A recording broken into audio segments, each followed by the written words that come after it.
So tonight's episode had drama in every corner, from Colloy chasing dreams to Quito and Lizzy's relationship hanging by a thread. Let's get into it, because a lot happened. We start with Colloy in his room, going through some jewelry designs. You can tell he's proud of his work. Man's in his element. He even calls someone to talk about improving the designs. Then suddenly, he's like, I don't want to do it, 3 times, and then he smiles like he just made the best decision ever. At this point, I was like, okay, Colloy, what exactly are we not doing? Because the confidence was loud. It's giving, I'm choosing myself this season. And honestly, I love that for him. Then we jump to Quezy and things take a dark turn. She gets this creepy message. Congratulations, Quezy. You got the man, got the baby, got the millions, but your time is coming. That line alone had me sitting up. Quezy's face said it all. She shook. She starts pacing, trying to figure out what to do, then texts Cobus to meet ASAP.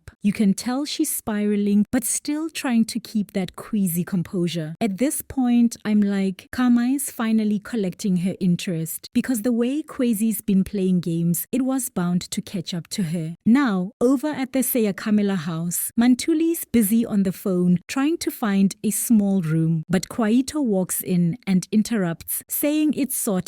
Then out of nowhere, he drops that he wants to move out. You can feel the tension instantly. MaNtuli's not having it. She pulls out that classic mom line, this is your home, but Quito's clearly heartbroken. He's tired of begging Lizzy and trying to fix things alone. When he says, what if I don't have a girlfriend anymore? That one hurt. You could feel his exhaustion. But MaNtuli, being MaNtuli, rebukes the word divorce like it's a demon. She's like, I rebuke that in the name of Jesus. That whole scene was emotional, but also very real. You can tell MaNtuli's old school. She believes love must be fought for no matter what. But Quito's burnout makes sense too. Sometimes love isn't enough when one person's doing all the work. Then we get a tense conversation between Peterson and Lahasa. Peterson's back on his detective grind, talking about reopening Gumide's case. Lahasa's trying to act chill, but you can see his curiosity peeking through. Peterson drops that he's been trying to contact Quezy's uncle, Mantoboka, who's been avoiding him. Lahasa even calls Quezy creepy for controlling her family like a remote. That line killed me, because it's true. Peterson's confidence, though, on point. He's like, once she starts cleaning up her tracks, that's when I'll catch her red-handed. You can tell he's ready to bring her down, and honestly, I'm rooting for him. Back to Quito and Lizzy. These two finally have that sit down. Quito lays his heart out. He loves her. He wants them back together. He doesn't want to lose her. Lizzy says she doesn't want to end things either, but you can tell it's complicated. They both look drained, like love is there but the wounds are still fresh. And honestly, that's one of the most realistic portrayals of relationships on Skeem Saam. It's not about big drama, it's the quiet tension that hits hardest. Meanwhile, Colloy and Clement have this light-hearted moment at Level Cafe. Clement's hyping him up to submit his work, and Colloy finally does it. I love how Clement always supports him. Real friendship energy. Then Francois comes in, asking why Colloy's not working. The whole exchange with the chef and the dishwasher comment was awkward but kind of funny. Clement defending Colloy though. That's a true friend right there. Quezy then meets with Cobus, looking stressed. They're trying to figure out who leaked something about their plan. Cobus mentions Miss Seyakamela, but Quezy's not buying it. Then they bring up the Sangoma, and that's when it gets deep. Apparently, only her uncle knows about that part of her past. The scene was tense because Quezy's paranoia is showing. She's so used to being in control that now she's spiraling. It's wild how the hunter's slowly becoming the hunted. Peterson's on a high, feeling like he's got his mojo back. He's joking about rejecting Satan's work. Then his commander calls, and it sounds like progress. But when he goes to the meeting later, everything flips. Colloy meets a businessman who gives him advice about obstacles and life lessons. You can tell this guy sees potential in Colloy. It's nice seeing Colloy finally getting encouragement from people who've been through it. Back to Lhasa, he's chilling with his uncle, bragging about how he's got Peterson wrapped around his finger. These two are just feeding each other's egos. But you know when villains start laughing too early? It usually means karma's warming up. Next thing, Peterson storms back to the station, angry. Turns out the case is closed and he's been warned officially. He's furious, blaming Cobus for laying a complaint and accusing TP of betrayal. You can feel his frustration. Every time he gets close, someone shuts him down. That moment where he says, "It's a shame you've really changed," hit different. Peterson's fighting a corrupt system, but it's starting to break him down. We end the episode back at Level Cafe. Francois is still stressed about money and the dishwasher, but he ends up praising Colloy, calling him a breathing dishwasher. Weird compliment, but progress is progress. Then we cut to Lhasa again, raging about corruption and calling the commander useless. Peterson joins him, both of them angry, defeated, but still plotting their next move. So yeah, tonight's episode had a perfect balance. Emotional tension with Quito and Lizzy, Quezy's paranoia building up, and Peterson's investigation falling apart right when it was getting good. Honestly, it feels like everyone's at their breaking point. Colloy's starting a new chapter, Quito's losing hope, and Quezy's empire might just be cracking. But what do you guys think? Is Quezy finally losing control, or is this just another one of her manipulation games? Drop your thoughts in the comments. Thanks for watching. I'll catch you in the next one.